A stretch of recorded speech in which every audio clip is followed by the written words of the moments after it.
Welcome to today's episode of the Mindset Mentor Podcast. I'm your host, Rob Dial. Today, we're going to be talking about how to actually transform your beliefs and unlock your potential. I'm going to talk to you about this thing that is called the self-perception theory, and really a deep dive into understanding who you are as a person. Because what it comes down to is when you look at self-improvement, I would say like the cornerstone of self-improvement is self-awareness. And in really developing this, what this is going to help you develop a psychological framework to understanding yourself through this thing that is called the self-perception theory. Self-perception, you look at yourself is basically what it comes down to. And this was proposed by a psychologist, Daryl Bem, in 1972. And the theory basically says that we develop our attitudes, our beliefs, and our feelings by observing our own behaviors and deducing what attitudes must have caused them. So when you look at the self-perception theory, at the heart of self-perception theory is the concept of introspection, or another way of saying introspection is self-observation. A lot of times we do things, but we don't ever think of why we're actually doing them, how it's affecting ourselves, how it's affecting our mindset, how it's affecting our lives, how it's affecting other people. And we don't really take a step back and look at ourselves and really ask ourselves, is this something that I want to continue doing? A lot of times we just say, oh yeah, no, that's just how I am. That's how I've always been. I've always been a little bit angry. I've always had a short fuse. That's just how I am. And that's not true. That's not who you are, at the root of who you are, right? It's who you've decided and who you've chosen to be over your lifetime, but nothing is set in stone. If there's an aspect of your life that you don't like, you can decide to change it. If there's an aspect of yourself that you don't like, you can decide to change it. If there's an aspect of your beliefs that you don't like, you can decide to change it. Nothing is the way that it is forever. The only thing that's constant in this entire universe is change. And you are a part of the universe. You are a part of this giant universe that we're in. So to think that everything in the world, in the universe changes except for you, you are the only thing in this universe that doesn't change, is crazy. And to think that you are the way that you are, and you're just going to be that way forever, is insane. Everything changes in the universe but you. You're the one sole thing in this entire universe that doesn't change. It's crazy. Because there's no part of you that is the same. Every single cell in your body, trillions of cells in your body, are not the same cells that they were 7 years ago. Your body has fully 100% killed off old cells, brought back new cells, and you have brand new cells. So when you look at your human body, there's not one part of you that is exactly the same as it was before. 7 years, completely different, which means that there's no part of you that's the same except for the fact that you think and act the same. You're deciding, once again, it is a decision, whether it's unconscious decision or a conscious decision, you are deciding to stay the same person, which is fine if that's what you want. But if you want to stay the same, you're probably not going to be listening to this podcast. You're listening to this podcast because there is something that you want to change in yourself, in your life, in your relationships, in your bank account, in your mindset, in everything. So then we look at it and we say, okay, we do want to change. That's why we're here. So how do we start to use the self-perception theory? Well, pretty simple. I want you to observe and question everything about you. And what I want you to do is to start to test the validity of every thought that you have. Because I always say this in the podcast, when you're in the jar, you can't read the label, which means when you're in your own mind, you can't actually look at yourself and start to become very perceptive to what are the things that you do every single day. And so what you have to do is you have to take yourself out of your mind, aka out of the jar, and look at yourself as if you're a different person looking at you, right? You need to kind of go third person. So you need to pull yourself out and look at this person and say, the way that person just reacted, the one that's named Rob, the way that he just reacted, is that how I want to be? Is that who I truly am? Are those my beliefs? The way I was just triggered. Oh, I just got angry. Is that what I want to do? Do I want to continue being the angry person? And you actually take yourself out of the jar and you start to read the label. And this self-perception process requires a lot of reflection, requires a lot of insight, which is why most people don't do it, because most people are just lazy as hell and they prefer to do nothing than actually improve themselves. So You're here because you do want to improve yourself. It requires you to put in the work. If you're not going to put in the work to improve yourself, this doesn't matter for you. Turn the podcast off and go to something else that makes you feel better, right? Like that's just where I'm honestly saying you have to decide that it is important enough for you to be like, I'm going to put in the damn work to improve myself. Why do I act this way? Why do I think this way? Does this thought process line up with who I want to be in the future? Yes or no?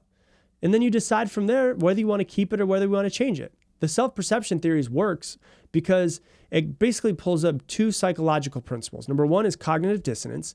And number two is inferential insight is what it's called. I would never say that when I was talking to somebody, but inferential insight is the actual psychological term.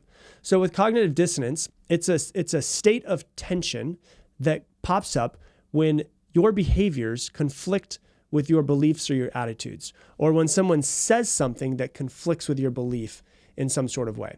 Cognitive dissonance is awesome because it's showing you where you're stuck in some place. Now, inferential insight is basically your ability to derive meanings, not meetings, like a Zoom meeting, meanings or conclusions from your observations. So when you use both of these, inferential insight and also cognitive dissonance, you start to realize what's happening is this is what happens, right? You're going about your day. Life is happening. Life is the way that it always is. You're doing your breakfast exactly the same. You're going out and you're driving on the road. You get to the office and then something triggers you. Something triggered you. You went from having like a fine day, it was just normal, to now something inside of you is not happy. You might be pissed, you might be sad, you might get anxious, you might be fearful, whatever it might be, but you're triggered in some sort of way. Being triggered is one of the best things that you can have to learn who you are. So many people try to go through their entire life trying not to be triggered. For me, I would love to be triggered because it's showing me where I'm not free. It's showing me where I'm stuck in some place in my life. And so when you find yourself, okay, I went to the office, my boss was an asshole like he always is, I'm triggered. Why am I triggered? First thing you need to do is you need to calm yourself down and you need to start asking some questions. So if you start asking questions immediately, here's what you'll realize. When your emotions are high, when you're triggered, angry, sad, pissed off, anxious, whatever it might be, when your emotions are high, your logic is low. When your emotions get really high, it actually turns off a part of your brain called the prefrontal cortex. It stops sending so much blood to your prefrontal cortex, so you don't actually think as well. That's where your executive functioning comes from. That's why you can get into a fight with somebody, you say something, and then 30 minutes later, you're like, ugh, yeah, I probably shouldn't have said that to her, right? And so what you need to do first, you need to calm yourself down. Take 6 deep breaths, remove yourself from the situation, and then take out a pen and paper and start asking yourself some questions, okay? When instead of becoming triggered, when you become triggered, what I want you to do is when I become triggered, I will become interested, right? I'm triggered. That's interesting. Take yourself out of the jar, read the label. Why did that person act that way? Okay, the boss said something. That person got triggered in some sort of way. They got really anxious. Why did that person get anxious? Now, that person is you, but you're taking yourself out of the jar. And what you're going to do is when you become triggered, after you calm yourself down, you become interested. Let's try to figure out this complex being and try to figure out what the hell's going through their mind. What were they just thinking? Okay, they were thinking, oh, well, my boss said this to me. And if he says this to me, he must think that I'm an idiot. If he thinks that I'm an idiot, he must think that I'm not good at my job. And if he thinks that I'm not good at my job, then he thinks that maybe there's a possibility that I might get fired. And if I get fired, then I'm going to, not have a way to pay for the bills. And then my children are going to be starving and then they're going to be taken from me. And child service is going to come take my children. And then my wife is going to leave me because I'm lazy and I don't have a job anymore and I can't pay for the bills. And I'm going to be on the side of the road by myself. Right? And you go through this whole train of thoughts, but in reality, your boss just said something and now you went through this whole anxious thought process. All right, take yourself out of the jar and read the label and go, what was just happening in that head of that person? And start to ask yourself, what was I just thinking? And then question the validity of the thoughts. Okay, well, he said this to me. Does that actually mean that he thinks I'm an idiot? Or is that just some sort of trauma from my childhood that is being triggered by my boss? And I'm, thinking about when I was bullied when I was a little kid, and that bully is now my boss in my mind, and I'm being very triggered. Oh, look at that. I just realized that my boss is triggering me the same way bullies are. I'm triggered by this person. Okay, I brought up the bullies. I must be stuck in time. My brain and my body must be stuck in time to when I was bullied. Let's see if I can start to help little Rob out, little 13-year-old Rob when he was, bullied in middle school. What was he thinking? What was he going through? And then you start to realize that your boss just said something and it could have been a complete joke, but you went through this whole process of my wife's going to leave me. I'm going to get fired. My children are going to be taken from me and I'm going to be homeless. Right? And then you start to actually realize how crazy some of your thoughts are. And I realize to start to figure yourself out is uncomfortable. It really is. And that's why most people don't do it, is because most people don't like being uncomfortable. They like to be comforting. They like to feel good. They like to be in a warm blanket, and they don't want to be triggered. And they just want to go through their entire life like they're just covered in bubble wrap, just bouncing off of walls and not being triggered and not being hurt in any sort of way. So it's uncomfortable when you start to actually think about these things, because sometimes old thoughts and feelings and traumas will start to come to the surface. But if they're coming to the surface, it's because they live there. Right? It's not making you feel this way. It's bringing out something that lives inside of you. Like if somebody makes you angry, well, first off, the idea of somebody making you angry is complete bullshit, because you're deciding to be angry. That's a whole other conversation that we could have on another podcast, but nobody can make you do anything, right? It's like Eleanor Roosevelt says, no one can make you feel inferior without your consent. You're consenting to being angry. But let's say whatever it is, person X says something to you, you get angry. And you start to realize that you're getting angry because you're stuck in time in some sort of place over something that you did not heal. So it's not that they're making you angry. It is that they are bringing anger out of you that lives inside of you. Think about that for a second. Hey, if you're loving this episode, do me a real quick favor. Give me a like down below. Give us some love for the YouTube algorithm. And if you have any topics you want me to cover in the future, go ahead and comment them down below so I can see things that I could talk about in the future. And maybe you'll see something that you recommend in a future episode. If you can fully understand this, it'll blow your minds. Nobody makes you angry. What happens is somebody is a mirror to you to bring anger that lives inside of you out. Nobody can make you do or feel or any of that type of stuff. What they do is they bring out what lives inside of you. It's like if I take an orange, right, and I squeeze an orange, what comes out of an orange? Orange juice, right? Why? Because it lives inside of it. Well, when I put you under pressure, what comes out of you? Whatever lives inside of you. Sadness, anger, frustration, anxiety, all of that stuff lives inside of you. So when someone triggers you, that's why they're a gift. It's because they're finding ways to help you become free. And so it's basically just like the universe coming to you as a gift in the form of your boss to show you where you're not free so that you have something to work on to improve yourself. And that's why it's uncomfortable for people, because it's not really comfortable. It makes you feel certain ways that maybe you're trying to avoid. And so you start to realize that. You probably are being triggered because of something that happened to you in your past, or maybe a set of beliefs that you have been following for a really long time that you learned along the way. And you probably learned those beliefs from somebody else that's no smarter than you as you are right now as an adult. But you just decided to take those beliefs on and say, yes, this is my beliefs because I was told as a child that these are my beliefs. It might not even be your own belief, right? And then under the lens of the self-perception theory, you start to find your beliefs and decide if the beliefs that you have and you've been living by your entire life align with who you want to be or who you are becoming. And then you start to find the actions that you take, and you decide if those actions align with who you want to be or who you are becoming. It's not easy. It takes a lot of time. It takes a lot of intention to remove yourself from your own head when you're triggered. But if you can do this, you can start to change yourself very quickly. Like very, very quickly. And that's the important piece of it, is if you really want to change, you've got to start taking yourself out of the jar and reading the label. You've got to start looking at yourself and start questioning the validity of every thought, every action, every time you're triggered, all of your beliefs, all of that stuff. The reason why the self-perception theory works is because our self-perception plays a really crucial role in shaping our personal narrative in our lives. A narrative that in this narrative that's going on in our head, our story that's going on in our head is really our compass for where we go in life. Everything that happens to us, around us, everything filters through your internal narrative, the story in your head. And humans are inherently meaning-making creatures. You're filtering everything through your head and making some sort of meaning out of it. The same way that your boss says something to you, you made meaning out of it. All he did was say something to you. It could have been a joke and you took it completely incorrectly because you weren't paying attention. Right? You could have just missed the joke, but you made meaning out of it based off of your life and your past story that you have inside of your head. And I'm going to give you an example of that in just a minute of someone I've actually worked with on this. So what's the meaning that you're creating around what's happening? And so I'll dive into it now. I'll give you an example, right? So a couple of weeks ago, I was working with a lady, and which is a mother and daughter, right? And I was speaking with the mother, and the mother has the daughter has a property, right? And there's a small house that's on the property. There's their house, and then there's a small house that's on the property. And the mother has transformed the small house on the property into her house. She has another place that she lives in, a small condo, and about once a month, she'll go up to the property and she'll stay at her daughter's property in the house that is basically like, quote unquote, her second home.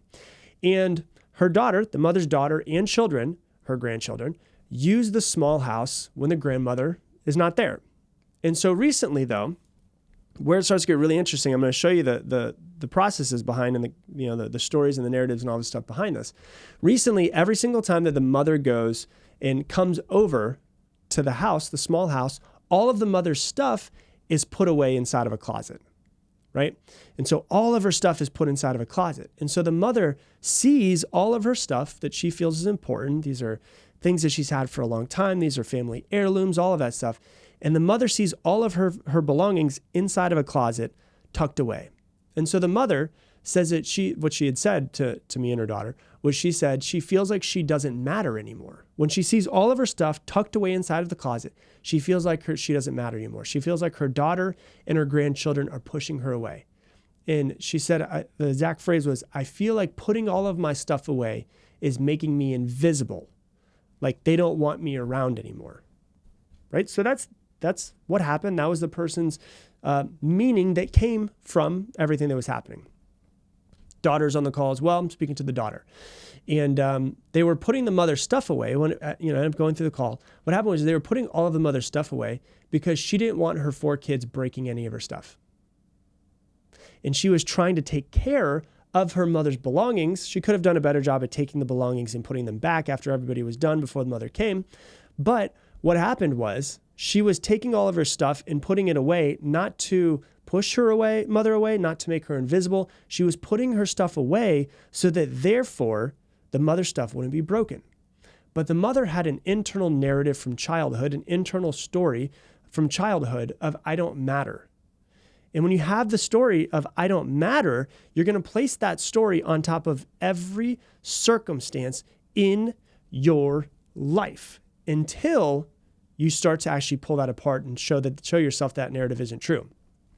So she took the narrative of I don't matter, saw all of her stuff away inside of her room and said, oh my God, they're trying to get rid of me. Oh my God, they're trying to make me invisible. And she felt like I don't matter to my daughter. But once the daughter shared why they moved all of her stuff, the mother's narrative is destroyed because she was able to see it, once again, not from her own head, but from someone else's perspective. It no longer holds weight anymore, does it? In fact, the daughter said that the reason why, she said, it's crazy you think that you don't matter. Like it's wild that you think that you don't matter because you think that you don't matter.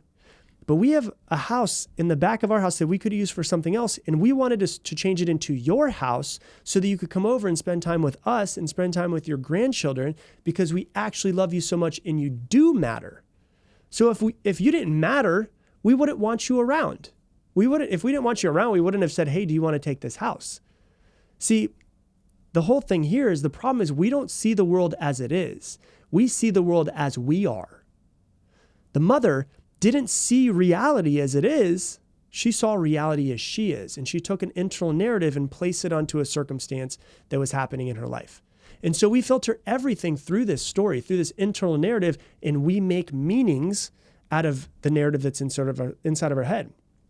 Now, the mother could have taken herself out of the jar and read the label. Oh my gosh, I'm really triggered. All of my stuff is away. And she could have used a self-perception theory to see if she could help her. She could have sat down with a pen and paper and she said, written down, does moving my things mean that I don't matter to my daughter and my grandchildren? And then answering that. Are they actually trying to push me away? And then actually trying to answer that. Are they trying to make me invisible? And then actually answering that. Could I be seeing this incorrectly? And actually start to journal through that. And if you ask yourself enough questions about a circumstance, you actually start to realize that we develop this whole narrative and none of it is ever even true. We don't, once again, see the world as we are, or we don't see the world as it is. We see the world as we are. And so when you can sit down and ask yourself questions about something that has triggered you, using this can help you develop a ton of self-awareness and resolve a ton of inner conflicts and start to help you construct really empowering personal narratives and get rid of the ones that don't work. And so what it really comes down to is I'll give you two reasons why this works so well, but also tips to kind of help you with your self-perception theory. So the first thing is mindful observation and cognitive reframing. And so the reason why this works is because when you go through this process of consciously observing your surroundings and then your behavior to surroundings without any judgment, and you start asking yourself, why am I feeling this way? What does this say about me? What does it say about my attitude? What does it say about my beliefs? What does it say about my feelings? What does it say about my actions? And then what you do is you reframe. You try to reframe them and see them from a different perspective so that you can destroy your limiting beliefs. Because if the mother would have gone, okay, let me go ahead and put myself in my daughter's shoes. Is there a reason why she might be putting my stuff away? She might have come to the conclusion of, oh, she doesn't want my grandchildren to break my shit. And then she would have gone, oh, damn. Yeah, I didn't realize that. And so it can resolve so much inner conflict by doing this. A lot of times, your beliefs are like a house of cards. Like they're barely hanging on. And the more questions that you ask around your beliefs and try to see an opposite perspective and to try to actually reframe it, it's just like going up to that house of cards and just flicking it. Like it's so easy to knock down when you actually start to ask those questions to yourself. So that's the first thing, is you want to actually be mindful of what's going on and try cognitive reframing. And then the other thing that I recommend to really help you with this is to ask for feedback. Other people who you trust offer really valuable perspectives about you, about your behaviors, and you're going to start to see yourself from a completely different way. It is extremely uncomfortable to ask other people about you. I promise you I know this. But when you ask for feedback from people who are close to you, who you trust, who you love, and you know want the best for you, you can actually start to see yourself from a different light and start to build yourself up on a different belief pattern than you want to. And so really what it comes down to is, if you get nothing else from this podcast episode, question everything about yourself. Question your thoughts, question your feelings, question your beliefs, question your actions, question the story that's inside of your head. And what you'll actually start to see is a lot more freedom and way more calm in your life, because you realize you're not caught up in narratives. You're not caught up in fake stories. And you realize that when you are triggered, you can work yourself out of being triggered way faster. And that is how you really start to transform your belief and unlock your potential with the self-perception theory.